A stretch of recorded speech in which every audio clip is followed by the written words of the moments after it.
New Delhi, March 6, 1967. It is night. A 40-year-old woman walks alone toward the gate of a foreign embassy. She carries a small suitcase. Inside, a few clothes, a hidden manuscript, and the weight of an entire lifetime. The guard stops her. She speaks in English with a Russian accent. My name is Svetlana Iosifovna Alalieva. I am the daughter of Joseph Stalin, and I want political asylum in the United States. The silence that follows lasts perhaps 3 seconds. But for the men in that embassy, it is long enough to understand that the world they knew has just changed. In Moscow, it was mid-afternoon. KGB agents did not yet know she had disappeared. They had less than 4 hours, and she had already won. Today you will learn the story of Svetlana Alalieva, the golden daughter of the most paranoid regime in history. The woman Stalin called my little bird. The woman the Soviet system tried to domesticate, control, and erase. And the woman who, with a single decision, destroyed decades of Soviet propaganda.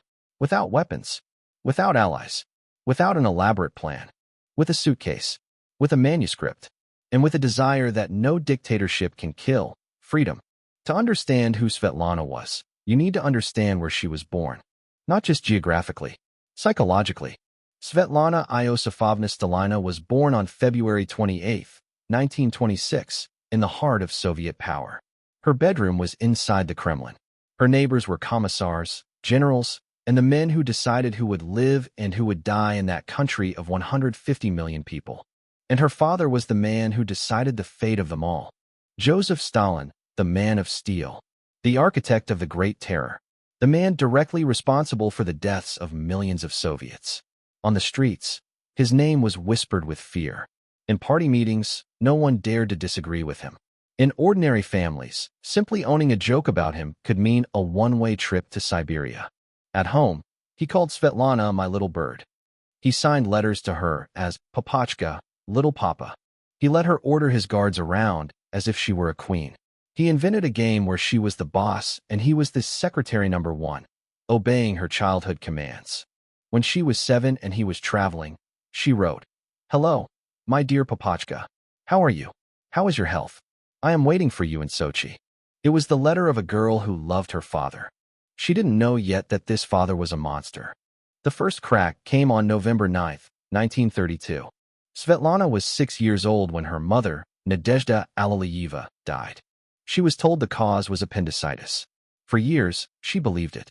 Only a decade later, while reading a smuggled American magazine, did she discover the truth. Her mother had committed suicide with a gunshot after a violent argument with Stalin during an official dinner. Nadezhda was not a voiceless woman. She was educated, intelligent, worked as an editor and secretary, and had deep reservations about the direction the regime was taking. That night, they argued. Stalin humiliated her publicly. She went to her room. She never came out. Stalin refused to attend his own wife's wake. He stood before the open casket for a few moments and, according to witnesses, muttered, "Why did you abandon me?" Then he turned his back and left. Svetlana grew up without a mother in a house where silence was the rule, where visitors vanished without explanation, where uncles, cousins, and family friends disappeared from the map and no one spoke about it. The regime gave the name enemies of the people to these absences. Svetlana learned early on that questions were dangerous. The Kremlin knew how to use Svetlana. In official photos, she appeared beside her father, smiling, well-dressed, the living portrait that Stalin was a family man, a human leader. In 1935, an iconic photo circulated the world, Stalin on a balcony, holding Svetlana in his arms, smiling. The image was carefully constructed. Do you see? Even we Bolsheviks have a family life. That is what Churchill heard Stalin say, with an ironic glint in his eyes, while introducing Svetlana during a diplomatic meeting. She was a trophy, a propaganda tool, the proof that behind the man of steel, there was a human being. But behind the mask the regime built for her, Svetlana was a brilliant, curious young woman, passionate about literature. She wanted to study arts and letters, to write, to read the great novels that arrived hidden from outside the country. Stalin said no. She would study history and political theory. You will do what is useful for the state. That was the philosophy that governed every aspect of her life. She was not a father's daughter. She was the property of a regime. In 1942, Svetlana was 16 years old, and for the first time in her life, she fell in love. Alexei Kapler was 39. He was a filmmaker, a screenwriter, and had just won the Stalin Prize, the regime's highest cultural honor. He was married. He was Jewish. He was charming, cultured, and absolutely unaware of the danger he was getting into. He introduced Svetlana to books she wasn't supposed to read, poetry full of desire and melancholy. Foreign novels. Hemingway. She devoured them in secret. They went to the cinema and museums together. For her, who had grown up cloistered inside the Kremlin, it was like breathing for the first time. Kapler, for his part, was reckless enough to boast about the relationship. The KGB recorded all of Svetlana's phone calls. Stalin listened to the recordings. What followed was a scene Svetlana never forgot. Her father summoned her. He threw the KGB reports on the table, and he exploded in a fury that she described decades later as the most terrifying of her life. "But I love him," she said, in a voice that was still a child's. "Love," Stalin roared, and he slapped her twice across the face. Kapler was arrested that week, accused of British espionage, the generic accusation used when the regime wanted to destroy someone without needing real proof. He was sentenced to 5 years of forced labor in Siberia. When he served his sentence and returned, he was arrested again. 5 more years. 10 years in total. For falling in love with the daughter of the wrong man. That night, something died inside Svetlana. She still loved her father. But for the first time, she saw what he really was. Not the papachka who signed affectionate letters. Not the secretary number 1 who obeyed her playful orders. The man who, with one word, destroyed lives. In 2010, already over 80 years old, Svetlana said in an interview that her father had broken her life twice. The first time was this, the Kapler affair. The second was when he forbade her from studying literature. At that moment, in 1942, she began, very slowly, very silently, to prepare to escape, even if it took 25 years. After Kapler, Svetlana tried to build a life within the limits allowed to her. She married. She divorced. She married again. She had children.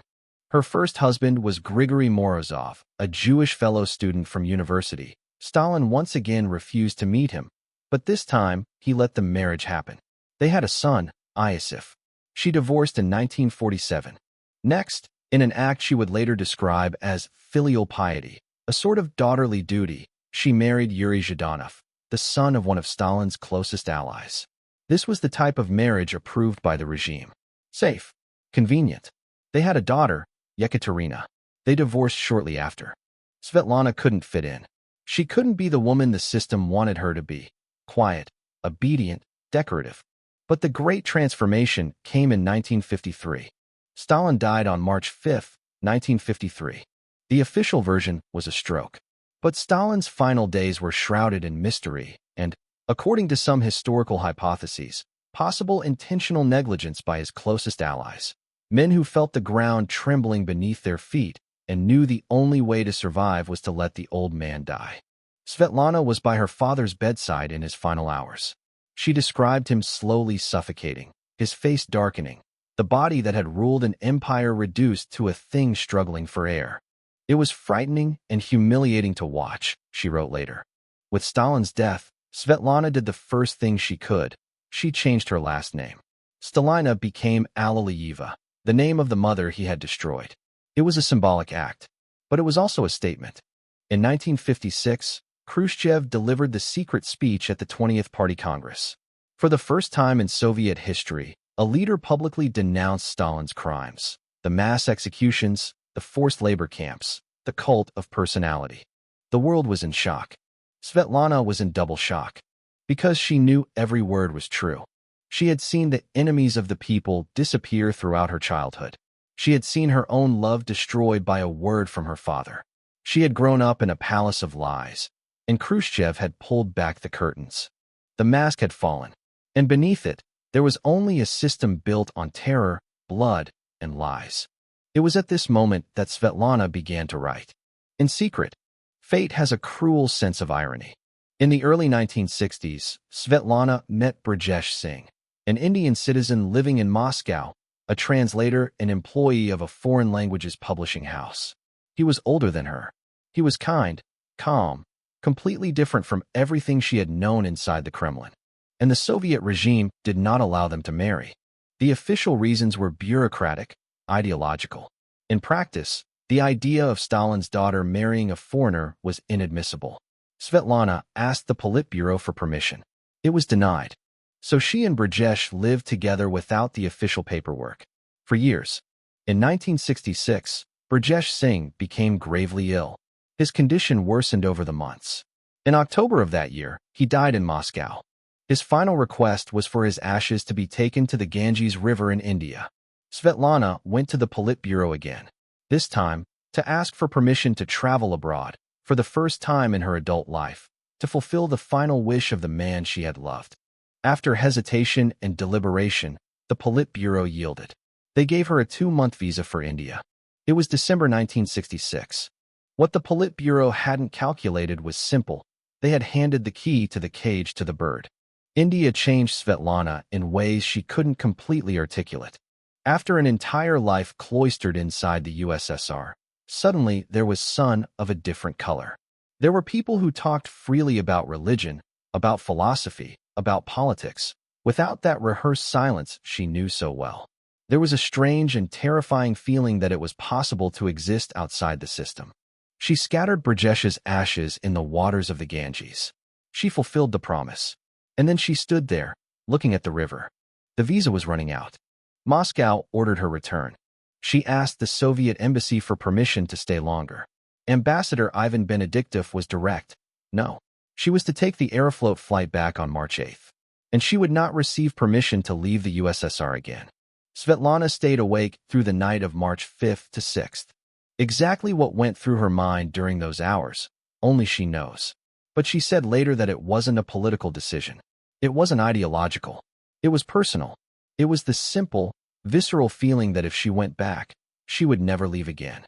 That she would die inside that glass cage called the Soviet Union. On the afternoon of March 6, 1967, she took her passport. She took a small suitcase with a few changes of clothes. And inside the suitcase, hidden, was the manuscript of a book she had written in secret, 20 letters to a friend, which an Indian diplomat had smuggled out of the USSR for her. She walked to the American embassy. What happened in the following hours is documented in declassified telegrams from the U.S. State Department, which you can read today in the U.S. Government Historical Archives. The guard received her at 7:30 p.m. Within 10 minutes, consular officers were called. They looked at the passport. They looked at her. They asked the obvious question. "Are you the daughter of Joseph Stalin?" "Yes," she replied. Ambassador Chester Bowles was contacted immediately. Washington received the telegram at 9:40 p.m. The response arrived 11 minutes later. Meanwhile, the clock was ticking. The KGB agents at the Soviet embassy would discover her disappearance. The Indian government, if informed, would likely send her back to avoid irritating Moscow. The window was closing. At 11:30 p.m., the decision was made. Svetlana would receive an American tourist visa. She would depart on the Qantas flight to Rome at 1:15 a.m. on March 7th, accompanied by an American officer, with real documentation, as an ordinary passenger. When the plane took off, the KGB still didn't know she had left.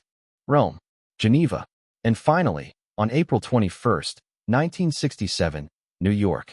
Svetlana's arrival in the United States was a diplomatic earthquake of a magnitude rarely seen in the Cold War. Journalists from all over the world were at the airport. Cameras, flashes, microphones. Stalin's daughter, alive, free on American soil, was the biggest story on the planet at that moment. She approached the microphones with a calm that surprised everyone. She declared that communism had failed as a moral and economic system, that she could no longer live under that system, that freedom was the only thing she had always desired. And she openly condemned her father's legacy. In Moscow, the Politburo was in a panic. A Soviet embassy official in Washington secretly asked the FBI if the Americans intended to use the defection for propaganda purposes. The response was diplomatically vague, but the reality was obvious. The daughter of the 20th century's greatest symbol of communism had chosen the West. This was worth more than 1,000 speeches.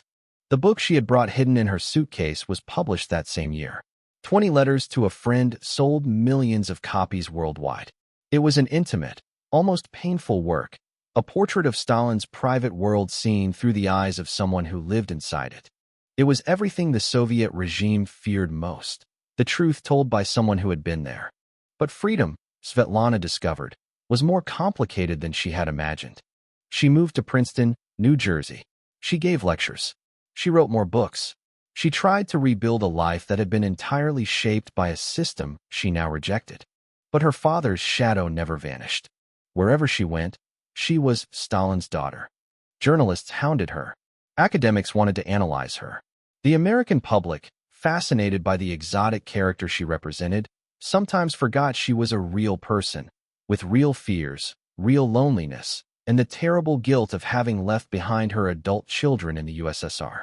The children she had left behind, Iosif and Yekaterina, cut off contact with her after her defection. To them, she had become a traitor. The Soviet regime made sure this narrative prevailed.